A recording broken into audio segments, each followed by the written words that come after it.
5월 22일 금요일 새벽 기도회를 하나님께 올려드리겠습니다. 오늘 우리들에게 주시는 하나님의 말씀은 신명기 22장 1절부터 12절까지의 말씀입니다. 함께 말씀을 읽겠습니다. 내 형제의 소나 양이 길 잃은 것을 보거든 못 본 채 하지 말고 너는 반드시 그것들을 끌어다가 내 형제에게 돌릴 것이요. 내 형제가 내게서 멀거나 또는 내가 그를 알지 못하거든 그 짐승을 내 집으로 끌고 가서 내 형제가 찾기까지 내게 두었다가 그에게 돌려줄지니 낙이라도 그리하고 의복이라도 그리하고 형제가 잃어버린 어떤 것이든지 내가 얻거든 다 그리하고 못 본 채 하지 말 것이며 내 형제의 낙이나 소가 길에 넘어진 것을 보거든 못 본 채 하지 말고 너는 반드시 형제를 도와 그것들을 일으킬지니라. 여자는 남자의 의복을 입지 말 것이요 남자는 여자의 의복을 입지 말 것이라. 이같이 하는 자는 내 하나님 여호와께 가증한 자이니라. 길을 가다가 나무에나 땅에 있는 새 보금자리에 새 새끼나 알이 있고 어미새가 그 새끼나 알을 품은 것을 보거든 그 어미새와 새끼를 아울러 취하지 말고 어미는 반드시 놓아줄 것이요 새끼는 취하여도 되나니 그리하면 내가 복을 누리고 장수하리라. 내가 새 집을 지을 때에 지붕에 난간을 만들어 사람이 떨어지지 않게 하라. 그 피가 내 집에 돌아갈까 하노라. 내 포도원에 두 종자를 섞어 뿌리지 말라. 그리하면 내가 뿌린 씨의 열매와 포도원의 소산을 다 빼앗길까 하노라. 너는 소와 나귀를 결의하여 갈지 말며 양털과 배실로 섞어 짠 것을 입지 말지니라. 너희는 너희가 입은 겉옷에 내 귀에 술을 만들지니라. 아멘. 오늘 본문을 영어 성경으로 보면 본문에 제목이 달려 있는데요. 그 달려있는 제목은 바로 다양한 율법들이라는 것입니다. 이 제목처럼 오늘의 말씀은 굉장히 여러 가지의 율법을 이야기하고 있는데요. 우리가 지금까지 어떤 큰 주제를 다루고 있는 굵직굵직한 율법들을 살펴보았다면 오늘 말씀은 아주 작은 사항까지 하나님께서 세세하게 말씀하시고 있는 것을 볼 수 있습니다. 하나님이 어떻게 이렇게 작은 부분까지 세심하게 말씀하실까 굉장히 놀라울 수 있는데 사실 하나님께서 이렇게 작은 부분 이렇게 말씀하신 이유는 바로 여러분과 저의 삶의 모든 일상의 삶은 다 하나님으로부터 시작되는 것이고 또 하나님과 연결되어 있다는 것을 알려주시기 위해서라고 생각합니다. 여러분, 우리가 신약에 먹든지 마시든지 다 하나님의 영광을 위하여 하라라고 한 말씀을 우리가 기억하는 것처럼 우리의 삶의 아주 가장 밑바닥, 가장 기본적인 작은 부분도 사실은 모두 다 하나님을 향한 믿음과 뗄 수 없고요. 또 그 모든 것을 통해 하나님의 영광을 받으실 수 있도록 바로 우리가 삶에서 예배를 드려야 한다는 것을 의미합니다.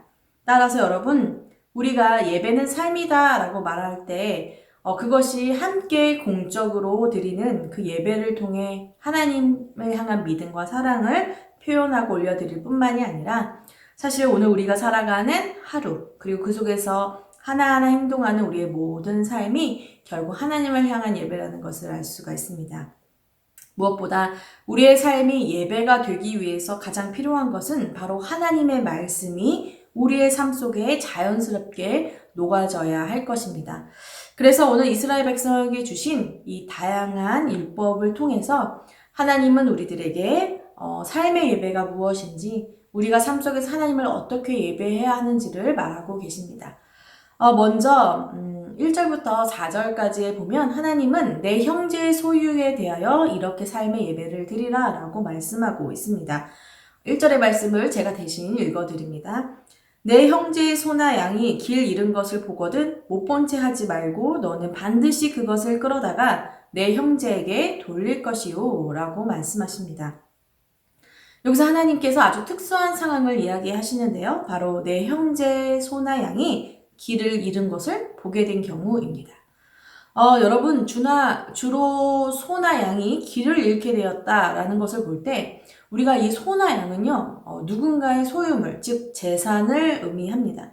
그런데 이것들이 길을 잃어버렸다라는 것은 그들이 무리에서 스스로 이탈했다라는 것으로 볼 수도 있지만 더 중요한 것은 누군가에게 재난과 사고로 인하여 바로 이들이 무리에서 분리된 경우를 말하기도 합니다. 여러분 길을 걷다가 또는 자신의 삶의 주변에서 바로 이렇게 누군가의 소나 양을 보았을 때 하나님께서는 그것을 그냥 지나치지 말고 반드시 그 소유를 그 소유의 형제를 찾아서 그에게 돌려주라 라고 오늘 말씀하고 계신 것입니다. 또 더 나아가서 그 형제가 멀리 있다거나 또는 그 누구의 것인지 아직 정확하게 알지 못할 경우에는 그 소유물을 자신의 집으로 데리고 와서 주인을 찾을 때까지 돌보아 주라고 이렇게 말씀하십니다. 여러분 여기서 아주 중요하게 하나님께서 반복적으로 말씀하시고 있는 구절이 있습니다. 그것은 바로 못 본 채 하지 말고 라는 말입니다. 여러분 길을 잃은 누군가의 소유를 보았을 때 여러분 그것을 자신의 것으로 삼는 것도 말이 되지 않지만 형제를 찾도록 돕는 일은 사실 굉장히 많은 시간과 또 노력과 돌봄, 마음을 많이 써야 하는 일이기도 합니다. 그러나 여러분 이것이 왜 값집니까? 여러분 우리가 나의 물건을 잃어버렸을 때도 우리는 그것이 얼마나 속상하고 또 조마조마하고 걱정하는 일인지를 잘 압니다. 그런데 여러분 우리의 소중한 어떤 물건을 누군가가 발견해서 그것을 잘 간직하고 있다가 그것을 다시 돌려줬을 때 여러분 얼마나 그것이 감사하고 또 기쁘고 고마운 일인지를 아마 다들 한 번쯤은 경험하셨을 것입니다. 여러분 이렇게 하나님께서는 바로 그 형제의 물건이 곧 너의 물건이다 라고 생각하면서 그것을 그냥 지나치지 않는 것, 못 본 채 하지 않는 삶의 모습을 행하라 라고 말씀하고 계신 것입니다. 그런데 이런 못 본 채 하지 않는 삶의 태도가 얼마나 중요한가에 대하여 4절에 보면 또 이렇게 말씀하시는데요. 그 소나 나귀가 길에 넘어진 것을 보고도 못 본 채 하지 말고 내 형제를 도와 그것을 일으켜주라 라고도 말씀하십니다. 소나 나귀가 길에서 넘어졌다는 건 어떤 사고 때문이기도 하지만 많은 짐을 싣고 있어서 그 짐을 무게를 견디지 못해 넘어진 경우를 이야기하는데 그런 광경을 볼 때도 일으켜 세워주라 라는 것입니다. 못 본 채 하지 않는 것, 하나님은 우리 모두가 서로의 어려움을 그냥 지나치지 말라라고 말씀하십니다. 왜 그렇습니까? 바로 너희는 곧 형제이기 때문이다 라는 것입니다. 여러분 못 본 채 하지 말라라는 이 말처럼 아주 자주 등장하고 있는 단어는 바로 오늘 형제라는 단어입니다. 사실 여러분 이 법은 이미 하나님께서 출애굽기 23장 4절과 5절에 이미 말씀하신 법인데요. 거기에는 이렇게 되어 있습니다. 내 형제가 라고 써있는 부분이 내 원수가 또는 내가 미워하는 자가 라고 특정한 관계를 설정하여 이야기해 주십니다. 너의 원수가 그렇게 되었을 때 내가 미워하는 사람이 길에서 소와 함께 넘어졌을 때 그때도 못 본 채 하지 말고 도우라 라는 것입니다. 그런데 이 미워하는 원수와의 이 특정한 관계의 말씀이 어떻게 변하고 있습니까? 형제로 더 확장하여 말씀하고 있는 것입니다. 여러분 무슨 뜻입니까? 너의 원수, 너희가 미워하는 그 관계도 바로 하나님 안에서 곧 형제다라는 것입니다. 그 사람이 나에게 어떻게 행했던지 내가 그 악한 마음, 사실은 미워하는 그 감정을 가지고 그 사람을 대하는 것이 아니라 그 사람의 어려움을 있는 그대로 받아들이고 지나치지 않고 하나님의 백성답게 소유는 찾아주고 어려울 때는 도우라라는 것입니다. 여러분 우리는 누군가의 일에 끼어들지 않는 것을 굉장히 나은 일이다 라고 생각하기 쉽습니다. 그건 참견이야 라는 부정적인 단어를 쓸 때도 있고요. 또는 혹시 너무 간섭한다, 또 너무 깊게 관여한다, 혹시 그래서 나에게 피해가 올까봐 조심한다는 생각으로 살아갈 때도 있습니다. 그래서 사실 우리의 사회는 예전보다 어떻습니까? 서로 점점 모른 채 하거나 서로의 일에 관여하지 않는 서로를 그냥 지나치는 일들이 많지 않나 생각이 듭니다. 여러분 아주 별것 아닌 것 같지만 사실 우리가 살아가는 세상에서 얼마나 우리는 서로를 알고도 또는 서로의 어려움을 보고도 못 본 채 하는 일이 많지 않은가 생각합니다. 여러분 미워하는 사람은 그러니 어떻습니까? 더하겠지요. 나와 상관이 없다라고 말이죠. 여러분 물론 어떠한 사람의 일에 내 마음대로 관여하는 일은 굉장히 나쁜 일일 수 있지만 특별히 여러분 어려운 관계에 있는 사람을 보았을 때는 당연히 우리가 도와주는 것은 당연한 일일 것입니다. 오늘날 사랑으로 우리가 우리의 하나님의 사랑을 어떻게 보여줄까라는 이 고민을 할 때 어쩌면 이런 작은 행동이 더 큰 하나님의 사랑을 보여주는 것이 아닐까 생각하게 됩니다. 무엇보다 이제 형제라는 이스라엘이라는 개념에서 예수님은 우리의 사랑의 관계가 이웃의 개념으로 더 확장하기를 원하셨습니다. 이스라엘뿐만이 아니라 그들이 싫어하는 사마리아인 그리고 더 나아가 이방 민족들까지 바로 우리의 형제와 이웃이라고 말씀하셨기 때문입니다. 여러분 신약에 율법을 잘 지키고 율법을 잘 아는 율법 교사가 예수님을 시험하기 위하여 예수님을 찾아오게 됩니다. 예수님에게 영생을 얻으려면 내가 어떻게 해야 합니까? 라고 질문을 하자 예수님께서 너는 율법의 가장 큰 계명이 무엇이냐라고 물어보십니다. 그러자 율법 교사가 이렇게 말을 하죠. 하나님을 사랑하고 내 이웃을 내 몸과 같이 사랑하는 것입니다. 라고 말입니다. 그래서 예수님께서 이렇게 말씀하십니다. 네가 그렇게 살면 살리라 라고 말이죠. 그런데 율법 교사가 한마디 더 합니다. 누가 나의 이웃이냐 라고 말입니다. 여러분 그때 예수님께서는 그에게 강도 만난 자의 이야기를 들려줍니다. 그러면서 그 안에 두 가지 인물을 보여주죠. 바로 제사장과 레위인입니다. 율법을 가장 잘 지키고 하나님을 섬긴다고 하는 그들이 어떻게 행동했습니까? 바로 강도 만난 자를 보고도 못 본 척 지나쳤습니다. 아마 자신들만의 나름의 이유와 핑계가 있었을 것입니다. 그런데 세 번째로 그 강도 만난 자를 본 사마리아인은 어떻습니까? 오늘 하나님이 이 말씀하신 이 법을 온전히 지켰습니다. 강도 만난 그 쓰러져 있는 자가 유대인이었는지 사마리아인이었는지는 알 수 없고요. 사실 그거를 신경 쓰지도 않았습니다. 그저 그를 도왔고 그를 돌봤고 주인에게까지 돈을 주며 자신이 돌아올 때까지 지켜달라고 부탁을 합니다. 예수님의 질문은 그래서 바뀌게 되는데요. 누가 바로 이 강도 만난 자의 이웃이겠냐라고 묻습니다. 만약 이 강도 만난 자에게 너의 이웃이 누구였냐라고 묻는다면 그는 누가 나의 이웃이냐라고 대답할 것인가? 라고 묻는 것입니다. 이웃의 개념을 내가 정하는 것이 아니라 바로 그 사랑을 받는 자가 이웃이 누구인지를 말할 수 있도록 여러분 우리의 생각의 전환을 바꾸게 하신 것입니다. 이 말씀을 전하면서 앞서 제가 다양한 율법 또는 작은 세세한 율법이라고 말했지만 사실은 이 작은 율법이 어쩌면 큰 계명을 담고 있는 너무나도 큰 율법이라는 생각을 하게 됩니다. 오늘날에도 여러분 그리스도인들이 하지 못하는 일들을 오히려 누가 하게 됩니까? 하나님을 알지 못하는 많은 사람들이 더 많이 할 때가 있습니다. 못 본 채 하지 않고 다가가서 그들의 어려움을 감싸고 그들이 누구인지 상관하지 않고 따지지 않고 돕는 경우가 참으로 많은 것 같습니다. 그들에게 너의 이웃이 누구냐라고 묻는다면 과연 그들은 오늘날 교회를 향해 그리고 우리들을 향해 당신이 나의 이웃이었다라고 말할 수 있을지 우리는 생각해 볼 수 있습니다. 무엇보다 저 역시 이 말씀 앞에 너무나도 부끄럽습니다. 어려움을 보고도 못 본 척하는 모습, 어려움을 돌아보지 않는 모습이 바로 제 안에도 있고요. 제가 제사장과 레위인처럼 바로 그렇게 생각하고 생활하고 있지 않은가 생각하기도 합니다. 아주 작은 것, 내 형제, 내 이웃을 내 기준으로 따지는 것이 아니라 하나님의 말씀을 따라 우리의 삶 속에서 돕고 사랑하는 삶. 여러분 그런 작은 사랑의 실천이 바로 하나님 앞에 예배하는 우리들의 모습임을 오늘 주님은 말씀하십니다. 저와 여러분이 바로 이런 말씀을 따라 서로를 돕고 형제를 사랑할 수 있기를 기도합니다.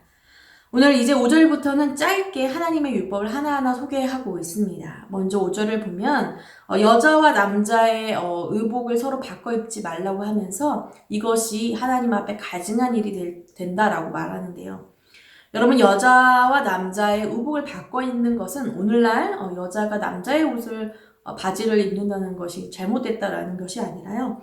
이러한 행위는 바로 곧 우상 숭배에 연관되어 있었다라는 그 당시 사회를 반영한 것입니다.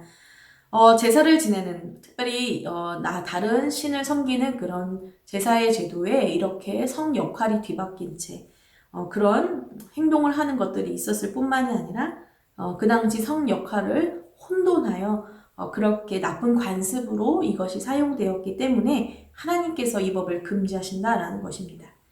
또 6절부터 8절까지의 말씀을 보면 새에 대한 이야기가 나옵니다.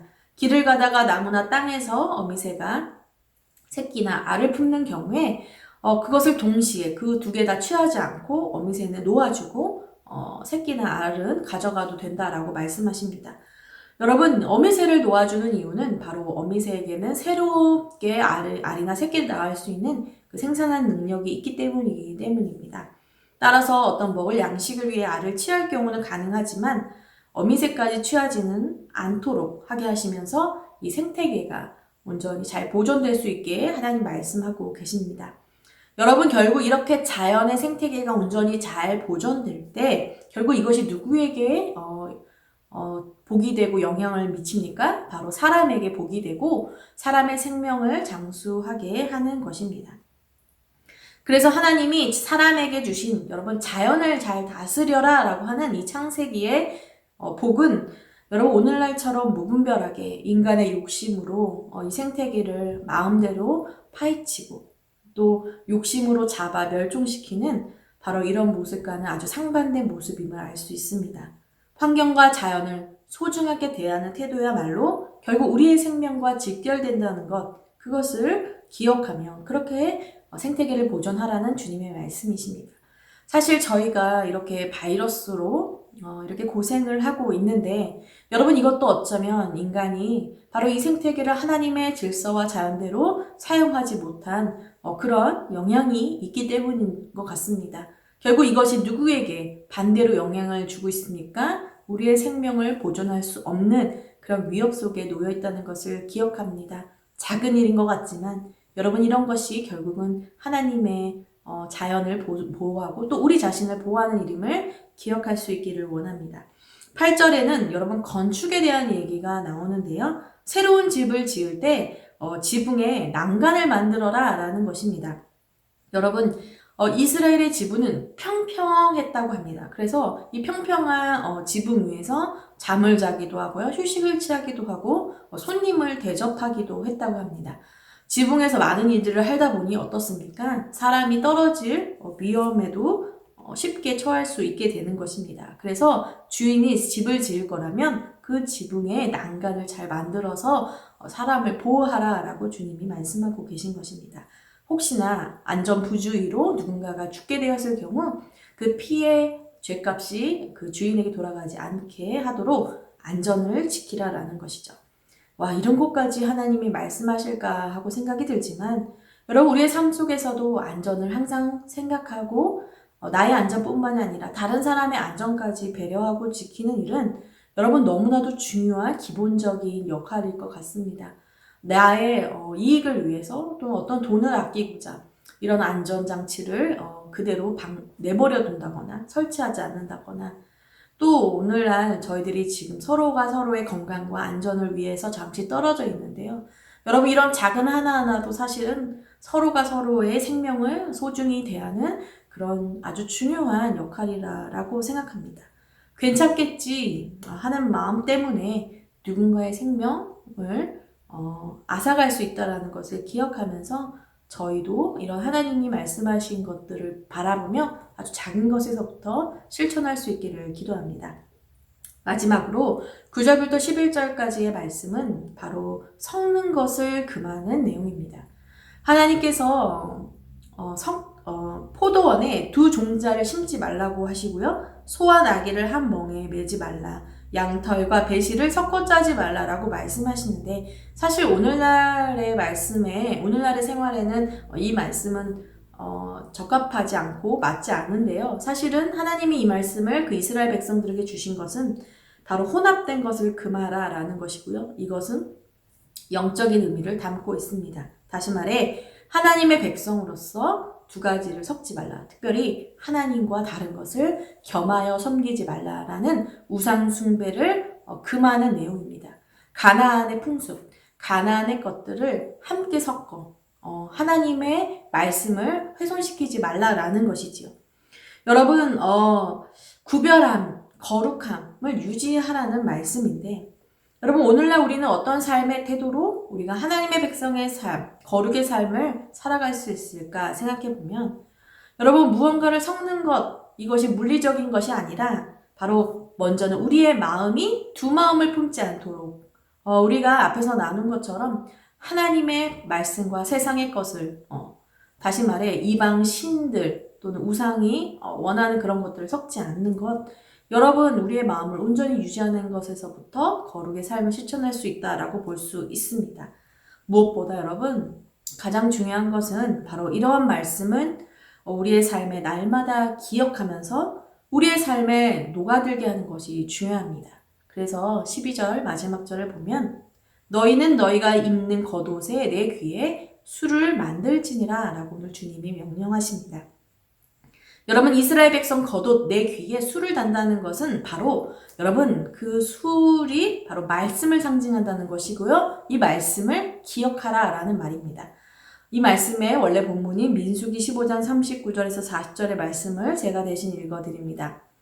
이 술은 너희가 보고 여호와의 모든 계명을 기억하여 준행하고 너희를 방종하게 하는 자신의 마음과 눈의 욕심을 따라 음행하지 않게 하기 위함이라. 그리하여 너희가 내 모든 계명을 기억하고 행하면 너희의 하나님 앞에 거룩하리라 라는 말씀입니다. 술을 달고 그 술을 보면서 여러분 그 술에 담긴 하나님의 말씀을 기억하고요. 내 마음과 눈이 좋아하는 대로 내 욕심을 따라 음행하지 않고 두 마음을 품지 않고 말씀을 따라 거룩한 백성의 삶을 살아가라. 너희의 삶의 가장 기본적인 것에서부터 하나님의 법을 지켜 행하라 라는 것이 바로 하나님의 뜻인 것입니다. 사랑하는 여러분, 다양한 율법은 결국 하나님의 사랑을 기억하며 그 사랑의 삶을 살아가는 것, 세상의 유혹과 죄에 흔들리지 않는 그런 삶을 이야기합니다. 아주 작은 것일지라도 못 본 채 하지 않고 하나님의 사랑을 그리고 그 거룩한 삶을 실천하는 것.